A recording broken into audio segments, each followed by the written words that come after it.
5 राज्यों में विधानसभा चुनाव में बीजेपी को अपनी हार दिखाई देने लगी है। इसका असर 2024 के लोकसभा चुनाव पर भी पड़ेगा। ये साफ हो गया है कि ऐसे में बीजेपी की भाषा अब बदली बदली दिख रही है। पार्टी नेताओं में राहुल गांधी का डर दिखाई देने लगा है और इस डर के चलते बीजेपी राहुल गांधी की एक और बात मानती दिख रही है। देश में इस समय सियासी पारा चढ़ा हुआ है। लोकसभा चुनाव करीब आ रहा है। चुनाव की तैयारियां तेज हो चुकी है। राजनीतिक दलों ने मोदी सरकार को पस्त करने का जो हथियार निकाला है वो है जातीय जनगणना।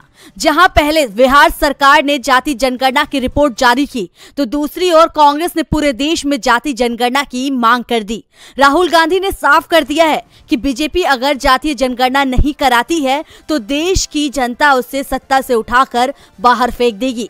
हमारी सरकार बनेगी तो हम जातीय जनगणना कराएंगे। इस बीच 5 राज्यों में हुए विधानसभा चुनाव के परिणाम का बेसब्री से इंतजार हो रहा है, लेकिन चुनाव परिणाम क्या होंगे इसे लेकर बीजेपी में डर दिख रहा है और शायद यही वजह है कि बीजेपी नेता अब राहुल की भाषा बोलने लगे हैं। दरअसल यूपी के डिप्टी सीएम केशव प्रसाद मौर्य ने जातीय जनगणना पर बड़ा बयान देकर बीजेपी को परेशानी में डाल दिया है।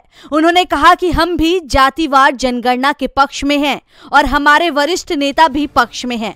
साफ है कि बीजेपी अब जाति जनगणना के लिए तैयार होती दिखाई दे रही है। केशव मौर्य ने जो बयान दिया है वो विधानसभा में दिया है। ऐसे में ये माना जा रहा है कि अब बीजेपी भी जाति जनगणना के लिए तैयार हो रही है और जो संशय है वो विधानसभा चुनाव के परिणामों के बाद दूर हो जाएगा।